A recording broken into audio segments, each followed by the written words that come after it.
Welcome to the Catalyst for Growth podcast, a place where we talk about everything under the sun regarding the journey of the professional salesperson. Welcome the hosts for the C4G Sales Professional Enrichment Podcast, Kevin Burwald and Trey Kailunas II. Take it away, boys. Well, Trey, we're at the end of the Champion Series. We've done 3 of these, and we're coming in with a fast, hard conclusion here.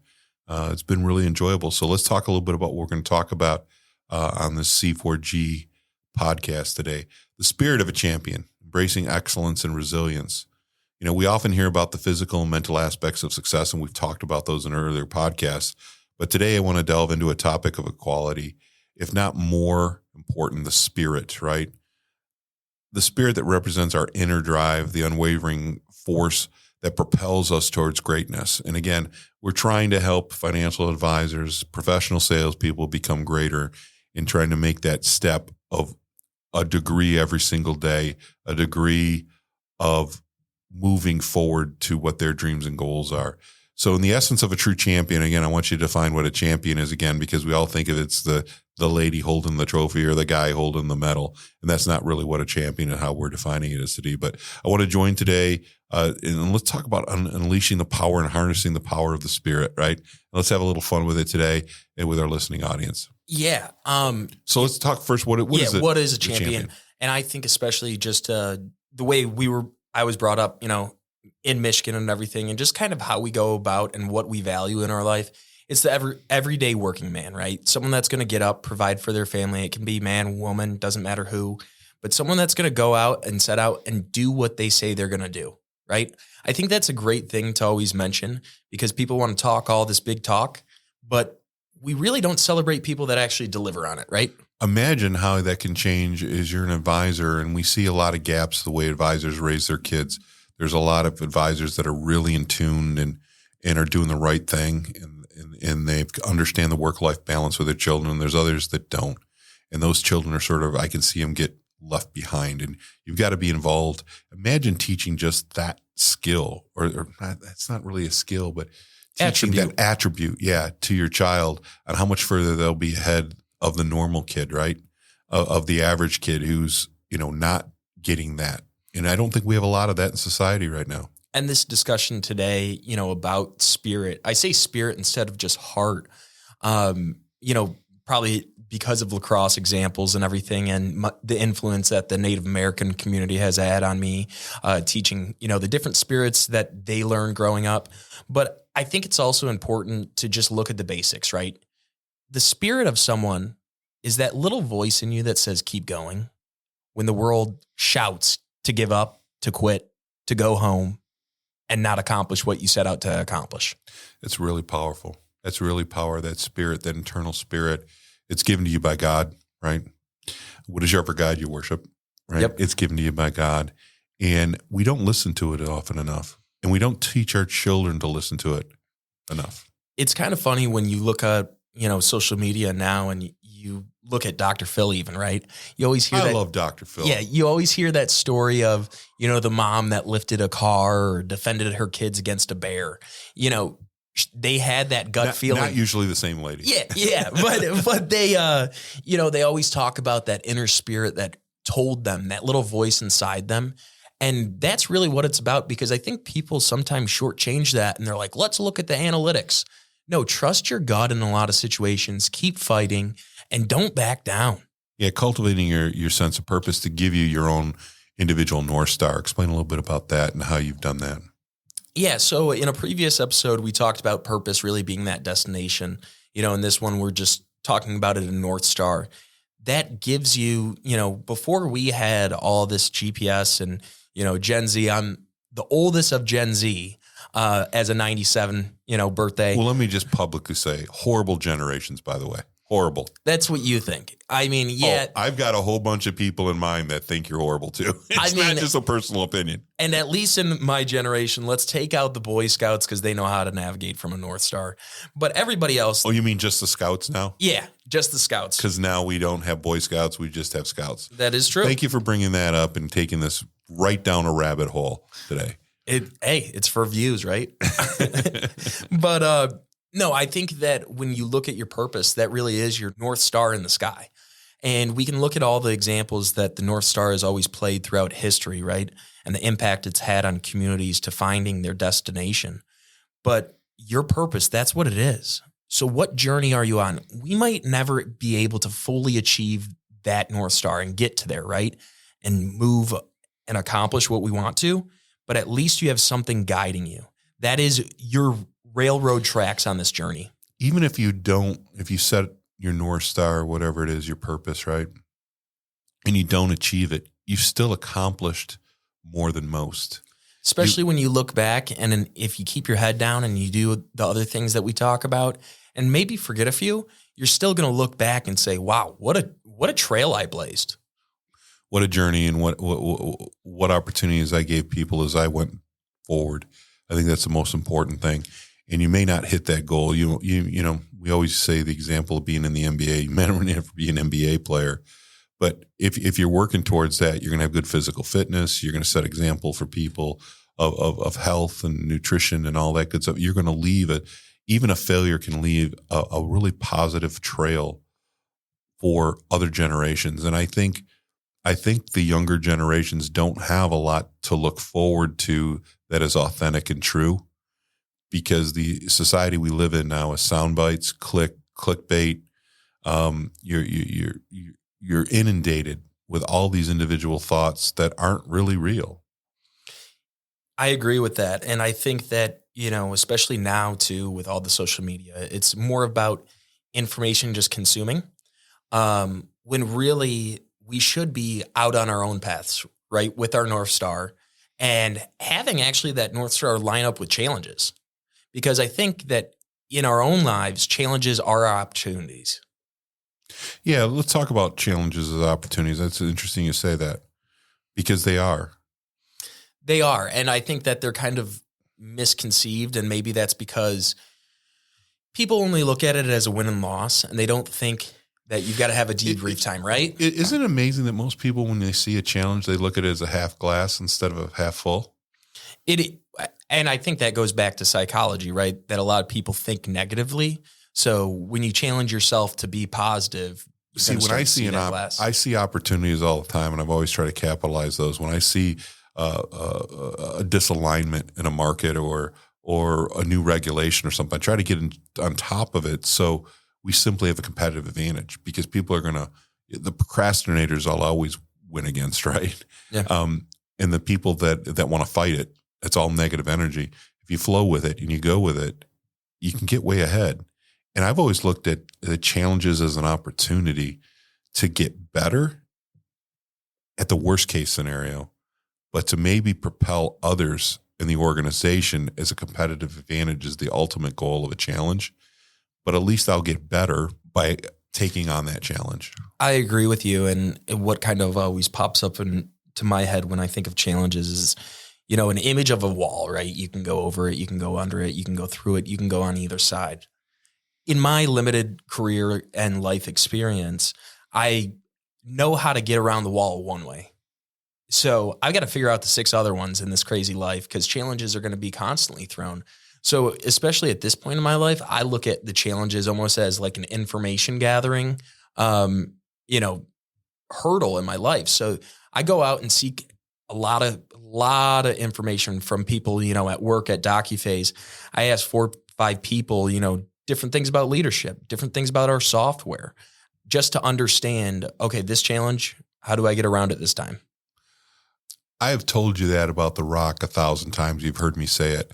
It's amazing that you're repeating it. And I think there's value in that for individuals listening to this podcast to hopefully, you know, raise champions for themselves to become champions, that the things that you tell and you say to your children, they'll repeat it to you at the most awkward and unusual time. I didn't know you were going to say that. And it's amazing, because I've always said that about going over an obstacle. You can go through it. You can go left or right, up and down. You can push it. There's a whole bunch of different ways, but your goal is to get through that obstacle. And, you know, it goes back to that old adage. There's a ton of ways to skin a cat, right? Yep. There's always a way. It's amazing that you actually listened for once. So I'm absolutely surprised that had happened and that you shared it with everybody here today on the podcast. But I think there's more additive to it too, because you can't take those challenges upon yourself if you don't believe in yourself. If you are just signing up just because you think, over time after getting, beat constantly by these challenges, I will become better. No, you've got to believe in yourself. Yeah, you have to have maintain an unwavering belief in yourself and where you're going, because it's going to be very easy to get distracted, number one, or number two, have obstacles come in that seem so insurmountable that you can't accomplish your goals. And that is the unwavering belief in yourself is very important for us all to do. If you know you're doing the right thing for the client, you push hard, not against the client, but you push hard to get things done on behalf of the client for their financial well-being, right? If you know that you have got that you have a desire to help people, you push hard in your marketing, right? An unwavering belief in who and what you are.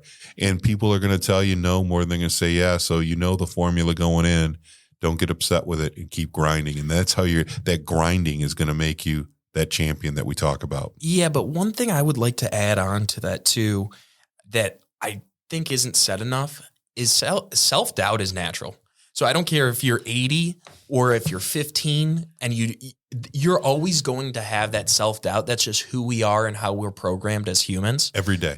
So I don't want people to think like, oh, well, I'm going to take on these challenges and not have self-doubt. No, it's okay to have that.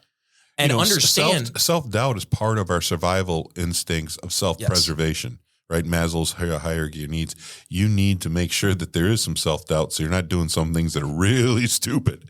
But, you're right. In knowing that going into it, there's a famous law, and I can't recall it right now. It goes along with Murphy's Law, that if you can write down half of the problem, the solution. And there's a certain law, and I apologize to the audience that I can't recall that specific law of nature, but that's how this applies. If you know that self-doubt is going to come in, knowing that is halfway of solving it. And you're going to have it, so accept it, acknowledge it, and move through it. Yeah, and I think it's part of that authenticity, right? Whether it's you're a new student at a college and you have that self-doubt, if I'm in the right place, understand that every other student there in person there is experiencing the same exact thing.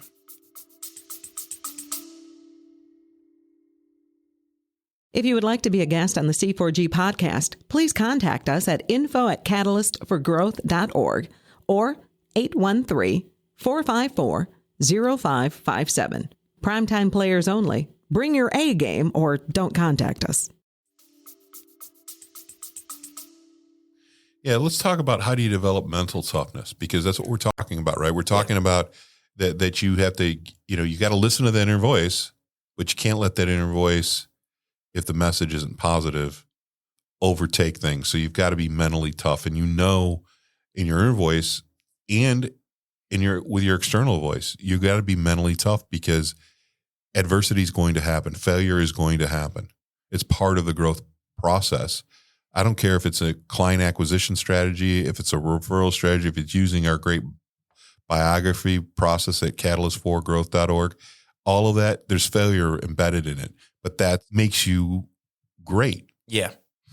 Yeah, I agree. And I think one of the things when we talk about mental toughness, right, it's really to overcome and mentally overcome these obstacles, right? Because it's not necessarily a physical, but in your mind, you might have that self-doubt. You might have all these things that come up, and that's why you're doubting that you can get over this obstacle. That mental toughness really helps you evaluate the situation for what it truly is, because I think all the other factors kind of cloud that up. And so if you can get through those issues and develop that and then have mental toughness to get through it, then you're better on the other side.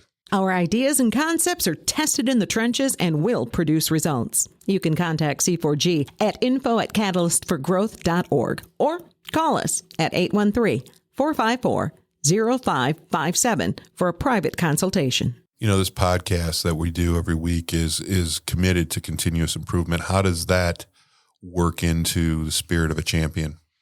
Yeah, I think continuous improvement, you try to constantly be a better father every single day. I try to be, better son. But I think that you always have to constantly try to improve. Otherwise, it's that old Navy saying or military saying, complacency kills. You're going to fall behind everybody else in your peer group, and you're actually going to you're going to be part of that degree of separation that is left behind. Yeah, there's another saying, comfort kills. And we get so comfortable, and that's one of the problems we have. We live in the greatest country in the world, and we have abundance everywhere if you just open your eyes, and there's so many opportunities. And that in itself, that comfort, because we have such great riches here, really leads to complacency. Yep. And so we have to be constantly, there's a thing, if you're not growing, you're dying. And that's so true. We see it with seniors in our practices that they retire. If they don't have a plan and they don't have a retirement mission, and we've got a book coming out about retirement mission, if they don't have a retirement mission, they perish. They have nothing to live for. But I think it goes even past that. It's not even just those goals, but I think when you dive deeper into it, the people that fizzle off, they don't have an important self-reflection phase when they face challenges, when they have these wins. And I think it kind of flows into our next section, but we're both big on meditation. Mm-hmm. We're both big on self-reflection and continuous improvement with oneself. And so I think that people need to include a section of, okay, what did I do well today? What did I do bad? Really think about your day or think about that challenge. Why did that call go so south? Most people and most salespeople are just willing to then, okay, you know what? I'm just going to go to the bar, grab a beer with my friend. No, go into your call system and break it down. Have that reflection period. And I think that also during that reflection period, it helps develop your mental toughness, because you're like, that mistake actually wasn't that bad. I beat myself up over it. I can fix it the next time. We see that when we're doing case prep for advisors through Lionshare, right? That they'll have, let's say the client's got $4 million. They have a preconceived idea of what they're going to sell the client. And it's a kiss of death. It's a kiss of death, because they're not representing the client's needs. They're representing their needs. And we try to teach them. And when they come back and, I didn't get the case. And it's like, well, did you do what we say? Did you go through this, this, and this? Well, no, I showed them an annuity, or I showed them your management strategy. I'm like, no, you talk to them about what their dreams and goals are, and you work on absolute performance. And then when you explain it to them and they get, beat up a couple times in the marketplace, they get it. And so you don't do that without reflection. And, I'll share with everybody right now, I travel around. It's sort of funny. It's a small moleskin book. This year it's red.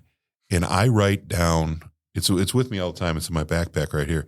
I write down, if it's prayers, quotes, quips, poems, whatever it is, I write it in this book, and I start my day with gratitude, and I flip to it because they're all positive messages. And it might be 1 or 2 lines. It might be 2 or 3 pages of this little moleskin book. So I read it, I write it, and then I read it again. And I don't go through front covers. It's just a mishmash of just thoughts. I mean, if I see something great on Instagram, I'll tag it and send it to myself and then write it down. And I think, it's really important to surround yourself with that positivity, because you can control your own environment. Even if you're in the middle of hell, you can control your own environment. I just got done traveling to Poland, and we got to go through a concentration camp, and it's horrible. But you could see and I know you've, as a national player for Latvia in lacrosse, I know you've been to several. We haven't been to the same concentration camp at the same time, but the spirit of human life that shine through the survivors and their positive attitude in the most horrific consequences is absolutely amazing. And coming back from there, instead of seeing all the death and despair and the evil, I saw the positive of, look at how these people, because I don't know if I always ask myself, would I be strong enough to do that? Am I tough enough to go through that? And again, I don't want anyone to go through that experience, but how would I have taken it? Would I have been a half glass or full glass? How would I have handled it? But to see the spirit of human nature that I walked away with from there was very uplifting and a very horrific time. And I know you've had experiences like that as well, representing Latvia on the national scene. Yeah. And I or think, international scene, excuse me. and I think part of, you bring up practicing that gratitude, right? If you practice gratitude and practice mindfulness in a time of positivity, right? It can get you through those horrific times when you don't see that light at the end of the tunnel. So incorporating those practices and starting that early on, even during a good time, I think is actually a good thing because you build it up over time, right? Well, we did in an earlier episode, I teased you if you still remember the mantras I used to make you say when you were a kid after your prayers, and you did. And they were little things that you learn, little quips you hear. But I always, I used to always make you say it. So you had that positive affirmation before you went to bed. And when you were going to face adversity, as a parent, you can see when your kid's going to face adversity. They're playing against the bigger kid. They're playing in we always had you play up a league or two, and parents would be like, he's small, he's going to get hurt. And I'm like, he's fine. Don't worry about my kid. Don't make excuses why my kid's smoking yours, right? He's going to be fine. So, but you can see adversity, right? You can see when they're going to a new school and and you can pave the way with positive mental energy to help them get through those hurdles. And it's your obligation. And you do the same thing with your clients. The same thing with your clients. Your clients are nervous about retirement. They're nervous about what life's going to be like with the death of a spouse, and you need to help them over those hurdles. And you need to be the shepherd to guide them with positivity. And, I've seen you and other Regal advisors send out, sympathy cards and everything when something negative happens in a client's life. But, if you're an advisor that follows your clients more deeply, like on social media and stuff, also congratulate them when positive things happen in their life, because you don't want them to just think, oh, it's my financial advisor, I only go to them when something bad happens, right? No, he congratulated me when my daughter got married, or, whatever it may be. Make sure that you're also practicing that positivity and kindness with your clients and not just something negative, right? I'm going to do a shameless plug here because I guess we own the podcast, and you and I are creating a book about client events. And all there, we talk about the benefits of connecting on a different level. And to your point, it connects all in positive things, right? It's a social situation. That book will be coming out here late 2024, early 25. We're almost done writing it, and it has to go to the editor and all the book design. But what we're seeing in there is that you need to connect in a more deeply route, and to do it, connecting during positive times is definitely the way to do it. What is the single most important lesson that you've learned harnessing the power of spirit on your success so far as a young man? What's the most important? Wow. That's single most important. Just because I'm dad, you think I'm going to give you easy questions? No, I would say that you can do it. Whatever it may be, I know deep down, like, it's going to be challenging. It's going to be rough. There's going to be punches thrown in every challenge and everything I go through in life. But I know I can do it. And I know that through my spirit, because of the past scars it has and the past battle it's been through. And so anybody out there who's struggling right now, believe in yourself. And if you don't, start writing down a plan, because that's the first step. Is that how you advise people, or someone that feels disconnected from their spirit or purpose? Yes, completely. And I would also encourage anybody to go outside. That's going to be the Champions Challenge for this episode. To go just sit in nature again, not with AirPods, not with any technology open or looking at it, but go outside and experience the environment that, God or whoever you believe in gave us. But to connect with that, because we have this interesting relationship, I think, with nature that we don't even know about as humans, because we're probably not intelligent enough to understand it. But, you experience it when you're out in the woods hunting.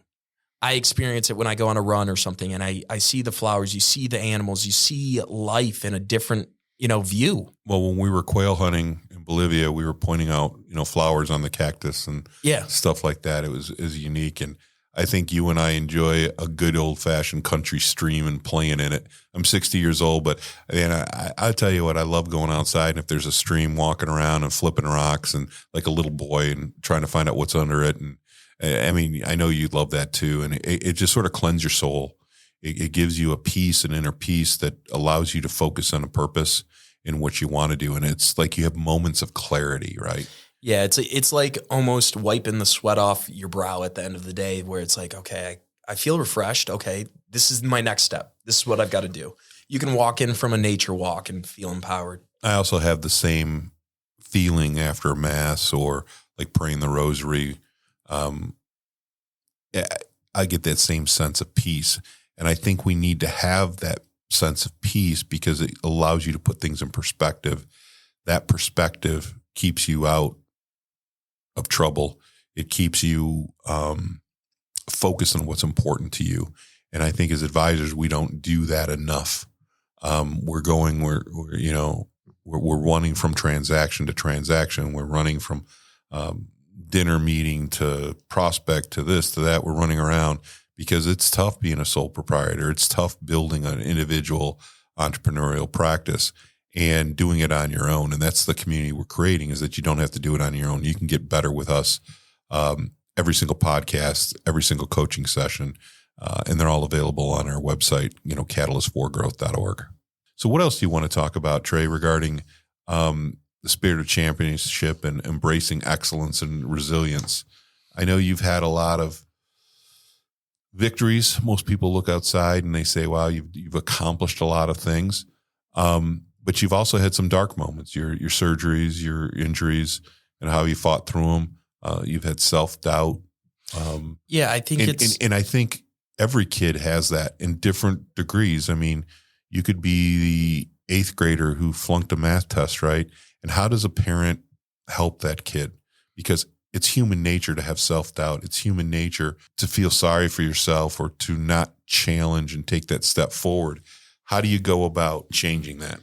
I think from, if you're a parent looking to try to change your current situation with your child, the number one thing you can do is improve the communication you have with your kids.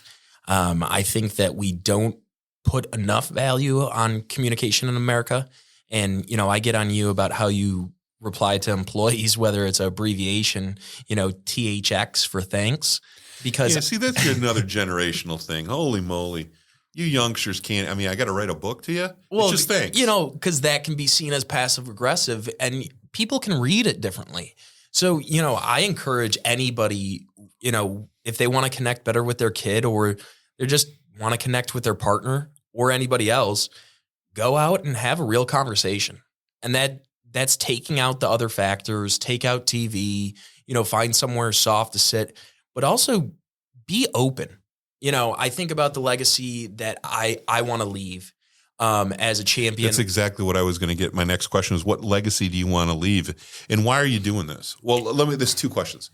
Why are you doing this? Why are you pursuing this? Because it's a very odd thing for a young man to go. I mean, you've got your master's in strategic leadership. Now you're a PhD candidate and you're pushing forward in sales development. Why are you doing that? Yeah, I've got a passion, and I think it flows quite well with my Jesuit, teaching principles that I learned at Detroit Mercy and everything, but really being a servant to others. That's the legacy I want to leave behind. I don't want to be known as someone that came to earth and took more than he gave. And, giving more than what I, can in this life, that's what I want to leave. He was a helper. He helped me, do X, Y, Z. Elevate myself. I think that's the most impactful thing you can do when you're on this planet, is help out fellow human beings. It could be something small, but I'm there to help. And I think leadership is a great foundational teaching aspect and learning aspect that everybody, it doesn't matter who you are, what your background is, you can be a leader today. It's just about changing your mindset. Anybody can. It costs absolutely $0 to be a leader today.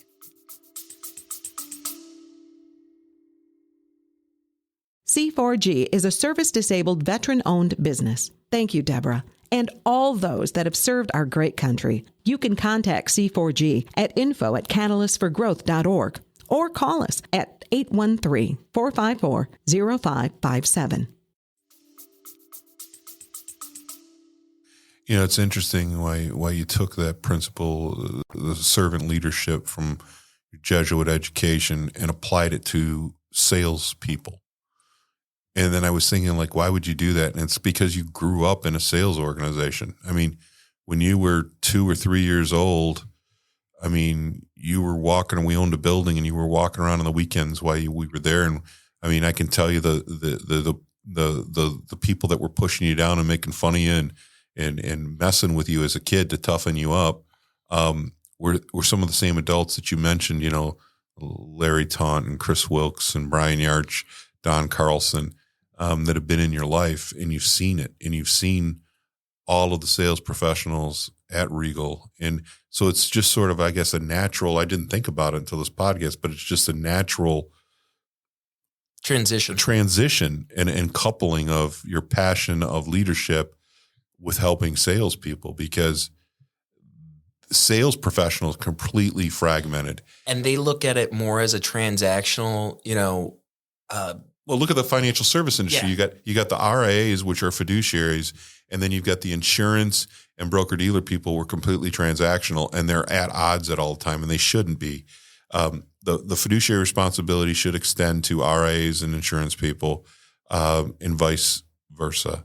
The community itself should be representing the best interests of the clients at all times, and there should be strict rules and penalties if you don't. I'm a big believer in that. Advisors should serve their clients. Exactly, because that's what the clients expect.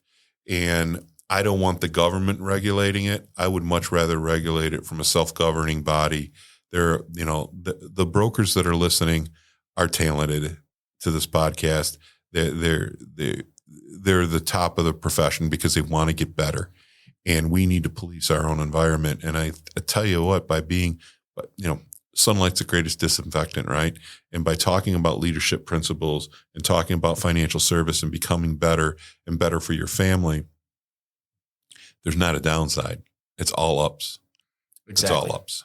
If you would like to be a guest on the C4G podcast, please contact us at info@catalystforgrowth.org or 813-454-0557. Primetime players only. Bring your A game or don't contact us. What legacy, you know, you were going to talk a little bit about that, and I wanted you to take it in a different direction. So what legacy do you want to leave behind? Like I said, And can you at 27, can you even imagine a legacy behind you, or is it too yet? No, I can at least see one, but not necessarily a full one, because it's interesting because I want to have kids eventually, you know, down the road. But obviously that portion of my life hasn't come up. So I think for the legacy that I want to leave behind as a young guy is that he worked hard and he would help people. And I don't care what time it is. You know, I answer friends' phone calls whenever, you know, if I can be of any aid to some of these mentees, I'm always there. And I just want to be a helper. I don't want to be a taker, because I think that's, again, one of the biggest things we can do wrong here on earth if you just take. So you've talked about in this whole champion series, the combination of purpose, resilience, and support from others create a holistic path. How should we go about doing that? I think number one, you've got to start with journaling, right? You've got to find out where your weak points are, and you're going to find that with conversations with yourself. And once you find out those weak points, I might not have the resources, but I know someone out there is probably smarter. And guess what? It's also probably free on YouTube. So don't go out spending a bunch of money just to improve yourself, but really truly find out your weaknesses by having those conversations with yourself, and then seek out the resources that can help improve those weaknesses, right? One of the things that we do at Catalyst for Growth is we always ask the advisor if they're going to enter an agreement with us to give us their 3 heartburn or headache issues. And that requires self-inspection, right? And if you give us those 3 problems, we can, again, going back to your point, our network of people, I may not have all the answers. I may have to bring in a Bill Best, who's a wizard with internal operations of a financial service business, or I might have to bring in a compliance expert or whatever. But I have those resources I can bring in and bring that talent in. But you need to first assess what your needs are. So we always say it's heartburn or headaches. What's keeping you up at night? What don't you like? Give us those 3 problems at catalystforgrowth.org, and we'll come up with a solution to help you with that and help you down that journey, because it is difficult. And one question I would like to add to that, when, people start asking themselves and doing that self-evaluation, what is the work I'm avoiding? Because usually the magic that you're looking for is in the work that you're avoiding. You little son of a good for nothing. You stole my line. So that's a weasel move right there, son. I mean, the work that's my line. I use that all the time when I publicly speak. But when you're looking at that, you got to see, what project am I kicking down the road? Am I kicking down, repapering all my accounts and switching and upgrading my billing system as an advisor? Which ones am I pushing off? Because probably that's actually going to be the solution that I have to go for. Yeah. So the quote is, you want to give it here since you stole it? Oh, now you're allowing me. Yeah, go ahead. Yeah.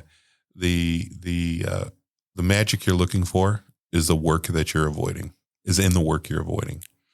And I really believe that, because there's a lot of things and tasks that we could do to make our organizations better, and sometimes they're difficult. And if you face those head on with the mind of a champion, you're going to be successful. You're going to be better than you were yesterday, which is the whole goal of this. So one last question. This is the end of four series that we cut here in Tampa at MMG Studios.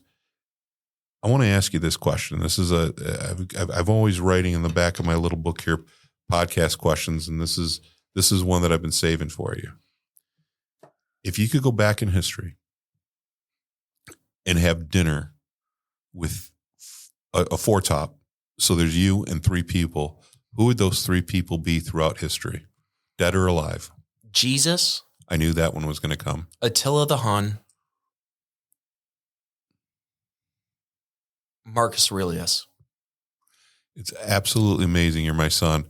My three was Jesus, Genghis Khan, and Marcus Aurelius. I would, the only one you could switch for Marcus would be Epictetus. Another Stoic, right? Yeah. You've obviously gotten the love for the Stoics from me. As I've gone down this journey, I read a lot of Stoic philosophy. I think we have that on the books we read and books we write section of the catalystforgrowth.org website. There's a whole section on that, and there's some stoicism there. If you're not familiar with it, it's great. It's basically taking personal responsibility and discipline for your life, and it cuts through a lot of chatter and noise that we have in today's society. So I want to thank you. This has been really fun. We spent quite a lot of time on how to become a champion, and I love you, obviously, and I'm very impressed with how you're developing it at your age, and your desire to help other people tells me that your mom did something right. All the bad stuff, I did. All the good stuff your mom did, but you're well on your path to becoming something very special and helping other people, and I couldn't be more prouder of you. Thank you. I'm thankful for you, Mom, Courtney, for all the stuff that you guys have been involved. Just taped that you're thankful for your sister. Yes, I am. Holy moly. Got to practice a little gratitude, She's right? going to put that on a loop. But no, very thankful I could be on here, and, excited to really develop this series as it comes out. Who knows, in 2 years, one of these episodes, we might just say, hey, scrap that, put it in the description. I've completely changed how I go about this, but I'm excited about this, and I'm looking forward really to interacting with different people that are going to use C4G and helping them out, even with the small things, because there's a lot of things people can do. I think, connecting with nature, really that self-meditation, that self-inventory, things like that, start that now, because we're putting these things up to do, and it doesn't require any cost. All it requires is effort, attitude, and adaptability. How can people get in touch with you? They want to hire you to work with their kids, or they want to work with you, work with your organization. I mean, I think your perception is phenomenal for your age right now. I think when you go through this PhD program at Liberty in strategic leadership, it's going to just blossom. I mean, I think it's going to be phenomenal to watch you grow. How can people get in touch with you? Yeah, go to the Catalyst for Growth website, catalystforgrowth.org. Got a contact page there, or connect with me over LinkedIn. Just had a Marquette lacrosse player reach out over LinkedIn. He wants to get into business development and, the software industry. So we've got a call set up for Tuesday. never met the guy, but decided to schedule a call and help in any way I can. So, that's probably the quickest way to set up a call. I do remember some times where Marquette put literally a whooping on you boys. I do remember they were 15th in the nation, and Titans team went into Milwaukee and beat them. Were you on that team? Yes, I was. Holy moly. There's a victory. So again, thank you for your time and everything you shared with the audience. You can contact us through, www.catalyst4growth.org. Thank you for listening. Stay tuned next week for another great episode. Thank you. Hey, thank you for your time today. We will have another content-packed session posted next week. Please check our website, catalystforgrowth.org, for our legal disclosures on the bottom of our homepage, if you're into that sort of thing. Hey, thank you for your time today. We will have another content-packed session posted next week. Please check our website, catalystforgrowth.org, for our legal disclosures on the bottom of our homepage, if you're into that sort of thing.